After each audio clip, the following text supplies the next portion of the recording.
एक दौलतमंद सेठ के आलीशान घर में कृष्णा नाम का एक नौकर काम करता था। वह रोज पूरे घर को चमका देता और उसके हाथों का बना खाना ऐसा होता कि खाने वाला उंगलियां चाटता रह जाए। कृष्णा का इस दुनिया में अपना कोई नहीं था। बचपन में ही सेठ ने उसे सहारा देकर अपने घर में जगह दी थी। सेठ जी उठ जाइए, चाय तैयार है। आज काम पर नहीं जाना क्या?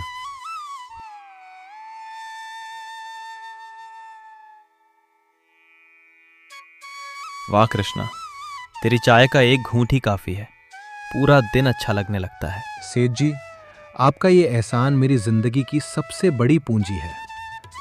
अगर उस दिन आप मेरा हाथ ना थामते तो शायद मैं आज सड़कों पर धक्के खा रहा होता। तारीफ तो मुझे आपकी करनी चाहिए। तभी दूसरे कमरे से आवाज आती है। अरे कृष्णा, कहाँ रह गया तू? कृष्णा भागा भागा दूसरे कमरे में जाता है। मोनिका मैडम, मैं चाय लेकर ही आ रहा था, बस जरा सा। कब से चाय लेकर आ रहा है? कितनी बार आवाज दी तुझे? कानों से बहरा है क्या तू? इतनी देर लगा दी। तुम लोगों को काम की जरा भी फिक्र नहीं होती। चलो जल्दी इधर दो। वो बिना आवाज किए वहाँ से चला जाता है। शाम ढलते ही सब लोग अपने अपने कमरों में सो जाते हैं और कृष्णा किचन में ही थककर सो जाता है। सुबह की किरणें फैलते ही सेठ जी काम पर जाने की तैयारी में लग जाते हैं और कृष्णा घर की साफ सफाई में जुटा होता है। तभी ऊपर से किसी की तेज आवाज गूंज उठती है। हाय राम, मैं लुट गई। आवाज सुनते ही सब घबराकर तेजी से ऊपर वाले कमरे की ओर दौड़ पड़ते हैं।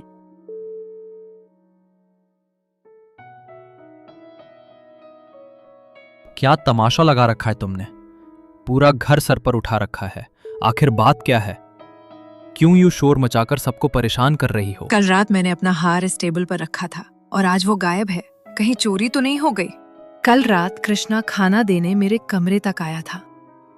उसके बाद मैं कमरे में नहीं आई और अब आई हूँ तो सब गायब है।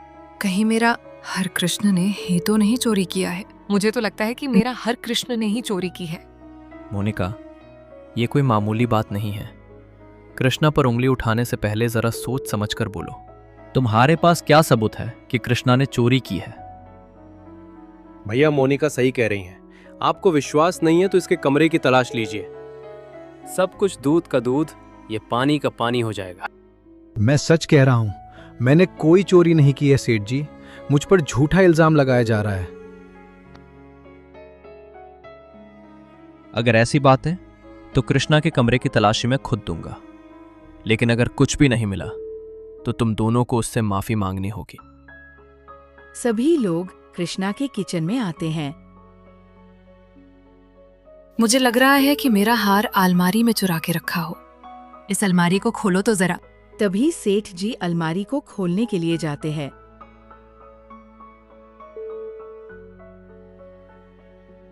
अलमारी के अंदर हार देखते ही कृष्ण चौंक जाता है।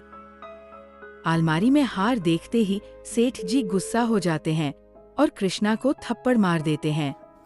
जिस थाली में खाया उसी में छेद किया तूने। निकल जा मेरे घर से। कृष्णा रोते हुए घर से निकल जाता है। कृष्णा घर से निकलते ही कुछ दूर एक जंगल में आकर एक जगह बैठ जाता है। कृष्णा सोचते सोचते कब सो जाता है उसे पता ही नहीं चलता। शाम होने वाली रहती है। तभी कृष्णा के पास एक अंकल चलते हुए आते हैं। बेटा उठ जाओ, शाम होने वाली है। पहले तो तुम्हें यहाँ कहीं नहीं देखा। कहाँ जाना है तुम्हें? अंकल जी, मैं यहाँ एक अमीर सेठ के घर नौकरी कर रहा था, लेकिन उन लोगों ने मुझ पर चोरी का इल्जाम लगाकर मुझे घर से निकाल दिया। मुझे समझ नहीं आ रहा है मैं कहाँ पर जाऊं। तभी अंकल जी थोड़ा सोचते हैं और कहते हैं, अगर तुम्हें ठीक लगे तो मेरे साथ मेरे घर चलो बेटा। एक छोटा सा कॉफी शॉप है मेरा। वहाँ मेहनत करोगे तो 2 वक्त की रोटी भी मिल जाएगी और कुछ पैसे भी मिल जाएंगे। ठीक है अंकल, जैसी आपकी इच्छा। और कृष्णा अंकल जी के साथ उनके घर आ जाता है। देखो बेटा, कल से तुम मेरे साथ मेरे काम पर जाना है, तो आज खाना खाकर सो जाओ। शाम काफी हो चुकी है। और दोनों जल्दी से खाना खाकर सो जाते हैं। सुबह होती है। अंकल जी का एक छोटा सा कॉफी शॉप था जो उतना ज्यादा नहीं चलता था। वहाँ पर एक दो लोग ही आया करते थे। कृष्णा अंकल जी के साथ उनके किचन में मदद करता है। एक दिन कृष्णा कहता है, अंकल जी, आप अगर बुरा ना माने तो कल से कॉफ़ी शॉप मैं संभालना चाहता हूँ। मुझे कॉफ़ी और चाय बनाने के बारे में काफ़ी अच्छी तरह से मालूम है। वहाँ लोग मेरी चाय और कॉफ़ी की काफ़ी तारीफ करते थे। ठीक है बेटा, जैसा तुम्हें सही लगे।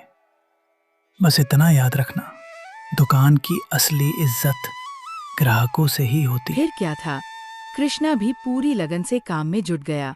सुबह होते ही रसोई को चमका देता, स्वादिष्ट चाय कॉफी बनाता और मुस्कुराकर हर ग्राहक को परोसता।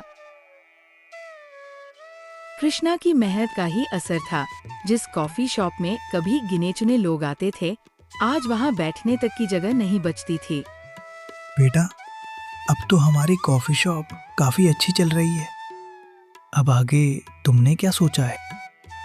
अंकल जी, मैंने फैसला कर लिया है। अब हमें इस छोटी दुकान से आगे बढ़ना चाहिए। अंकल जी, मैं अब एक नई और बड़ी कॉफ़ी शॉप खरीदना चाहता हूँ। ठीक है बेटा, तुम्हारी मेहनत ने ये दिन दिखाया है। फिर देर किस बात की थी।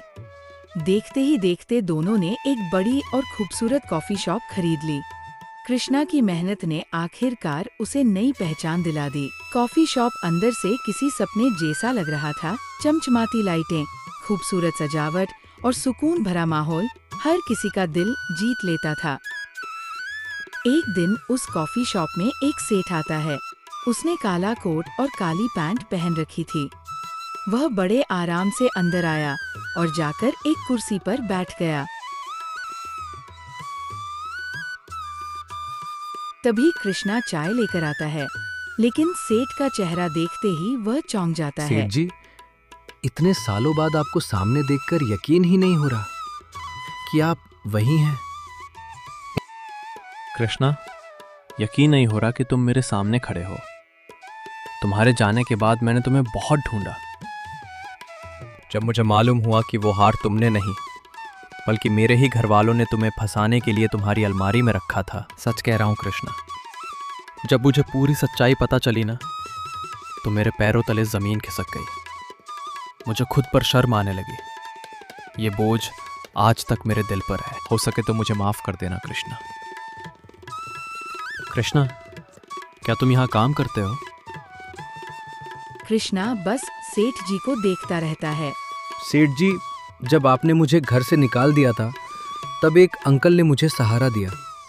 उन्होंने मुझे अपने कॉफ़ी शॉप में काम दिया और नई जिंदगी शुरू करने का मौका भी। आज मेरे पास किसी चीज़ की कमी नहीं है सेठ जी। अपना घर है और 2 बड़े कॉफ़ी शॉप। मैं हाथ जोड़ता हूँ कृष्णा, मुझे माफ कर दो। सेठ जी, कभी कभी मैं सोचता हूँ, अगर उस दिन आपने मुझे घर से नहीं निकाला होता तो शायद आज भी मैं कहीं नौकर ही होता। गलतियां इंसान से ही होती हैं सेठ जी। मैंने आपको दिल से माफ किया, मगर आगे से बिना पूरी सच्चाई जाने फैसला मत कीजिएगा।